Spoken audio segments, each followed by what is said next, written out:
Hello everyone, it's Taker72 here, and for today, so Knight Silksong has finally been released worldwide on all platforms, and Team Cherry really put a lot of effort within this game within the last few years, since this is by far one of the most anticipated titles by both veteran Knight players like myself, and also for new players who are pretty curious as to why this game was being hyped up to begin with, and to really see this come out on all platforms is just so surreal to see. Now, I have been playing this game for about a few days since it had launched on the Switch, and I have been loving it a lot, and really, when it comes to its gameplay, it is fun and satisfying. The levels and areas are fun to explore. There's just a lot of things I really can't explain a lot in this video, but the one thing I want to touch upon has got to be one thing that a lot of fans have noticed, especially for new players and for veteran Knight players, that being the game's difficulty. Silksong is notoriously, as of right now, known as by far one of the hardest games to kind of deal with when it comes to this game's difficulty,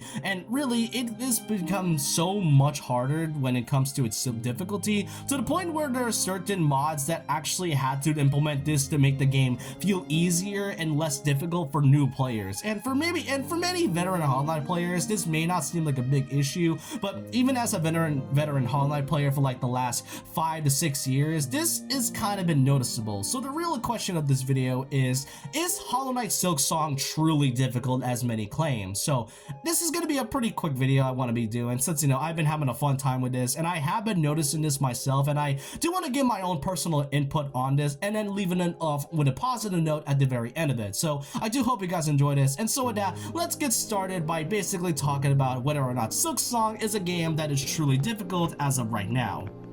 Now, before I start, I just want to say that yes, I have played the first Hollow Knight before. I played it for about 45 to 50 hours back at around 2019 to 2020-ish, so I've been playing this game for a good bit, and I actually was recently playing this game before Silksong had released, so I just kind of want to get a bit of a feel as to how the game would play differently from the first one. And when it comes to its difficulty in the first one, it is pretty noticeably different from how Silksong has at the moment. When it comes to its difficulty, it does a great job into implementing that well alongside the elements of a Metroidvania, exploring the area, fighting off against enemies, and getting more health points and abilities that really makes the knight stronger than what he initially started. And that's what really makes the whole point of Hollow Knight so fun as well. And with me playing this game for about 45 to 50 hours, I've gotten many of the different abilities as well as different charms and all that. So really, that's all I can truly say about the first Hollow Knight. So I am pretty familiar with how the difficulty can ramp up a bit once you go through like the middle act and in the end game part of Hollow Knight. So what exactly is the major complaint that a lot of people had with Silksong?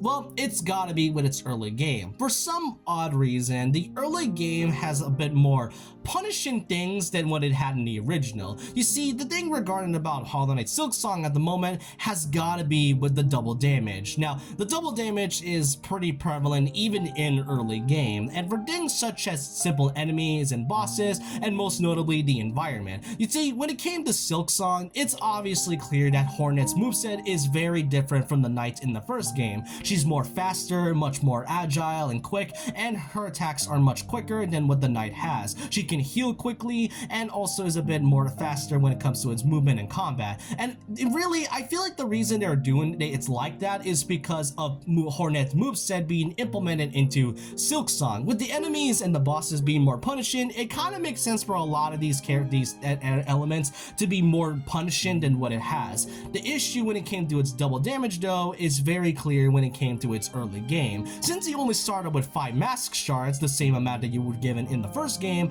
you can easily die a lot, which the point of Hollow Knight is that you learn from your mistakes. For Silksong specifically, it kind of becomes to the point where it might come off as a bit of a turnoff for many newer players of Hollow Knight, and for those veteran Hollow Knight players, they may find this a bit more difficult. As I said, I played Hollow Knight for about a couple years now since I have bought it back in like 2019 to 2020-ish. So I have noticed very major differences between both how the game treats its difficulty from the early parts of the first Hollow Knight title to how it treats its early parts of the game in Silksong. And as I showed you before, it's become so prevalent to the point where many had to make a mod to make this kind of less punishing and less difficult for newer players. And maybe for newer players it kind of makes sense. For veterans, I don't really think this is necessary. Now, the thing regarding about the double damage has got to be prevalent with the bosses. Now, the bosses I don't mind. The thing when it came to Hollow Knight Silksong is that the bosses are really fun to do. Each of them has their own different patterns and different abilities, to the point where learning them can make it more satisfying once you actually defeat them. My favorite so far when it comes to implementing the double damage feature has got to be with the Fort Chorus and Lace. These two bosses are really good examples because while they do double damage, it's much easier and well balanced to kind of go through, as you can learn their abilities and movements a lot more. And that's another thing. The difficulty about this is kind of unbalanced at times, especially in early game. Like for example, the Savage Beast Fly. This is right now notoriously known as one of the worst bosses to ever have this type of double damage thing, because for some odd reason it is faster and it's agile just like Hornet, and despite it having the most simplest movement patterns, it's actually getting hit by it is what ruins your run when actually fighting off against this thing. And especially when you're in a confined room and with this boss summoning different enemies, it becomes very annoying and really unfun at times. And it also applies to the Moorwing from Greymoor. The problem with this boss is that it also deals double damage, and the thing is that since you started with 5 health points, you may not be able to get through any of the different elements early. And some of the things I've shown you, such as the bouncing flowers that I've shown in Hunter's March, and then even some of the enemies here are kind of noticeably noted when it came to its double damage. And it's not just the bosses that suffer from this, but it also applies to just the enemies and the environment. Now, as I mentioned earlier, Hollow Knight's difficulty can ramp up a bit when you get very further into the game, notably for things such as enemies and areas that can deal double damage, such as explosions, and for big bosses. For some reason, the early game kind of punishes you a lot by giving a lot of these enemies double damage. Like, there are so many of these enemies that can deal double damage even if you don't intentionally have to attack them. And trust me, this is a big problem when it came to its early game. Like, for example, the Traitor Lord from Hollow Knight. It is a boss that is actually a good example of how it can deal double damage, since it is a boss that is one of the first ones that you'll encounter, and is also a boss that can deal double damage. You can actually see that the Traitor Lord is a much more different one than what you have faced early on into the game. But for some reason, for enemies such as this one, this is an enemy that you face early into the game and that also can do double damage. And as I said, since you started with 5 health points, this may come off as a bit of a difficult sudden whiplash, especially if you are a new player, or if you're a veteran Hollow Knight player, this might even caught you off guard in a way. And not to mention, when it comes to this double mask, that's just the main problem. I have no problem with the bosses dealing double shard damage. The issue is that almost a lot of enemies, especially early game and then late game, they have no reason to deal double damage whatsoever. For maybe like the bigger ones I can kind of get, but it's kind of weird for them to just do that, especially if you're like a new Hollow Knight player. Like, there are so many flying enemies in this game and that can actually deal double damage that it gives the primal aspect a run for its money. That's how bad the double damage feels for almost any enemy. I don't mind it for certain bosses, except for the ones that I have mentioned that can deal double damage and are just not fun to do in early game. My point being is that the enemies are much more punishing, and it's likely intentional by Team Cherry because, with Hornet now being much more faster and agile with her moves, it kind of makes it more simpler and more noticeable, to the point where, yeah, you can kind of tell that this was likely on purpose because they wanted this way to overcome the challenge of facing off against enemies that are much more powerful and stronger than Hornet. The only issue is that if you don't explore enough and don't have enough abilities, skills, health points, and other stuff, and even some of the new things that you were given for Hornet's moveset, then you may have a bit of a problem and a bit of a hard time when it came to playing this. And as I said, this may also come off as a bit of a turnoff for anyone who wants to play Silksong, as, I mean, this is a very anticipated game that has been waited for many years, and to kind of see the sudden whiplash from the first game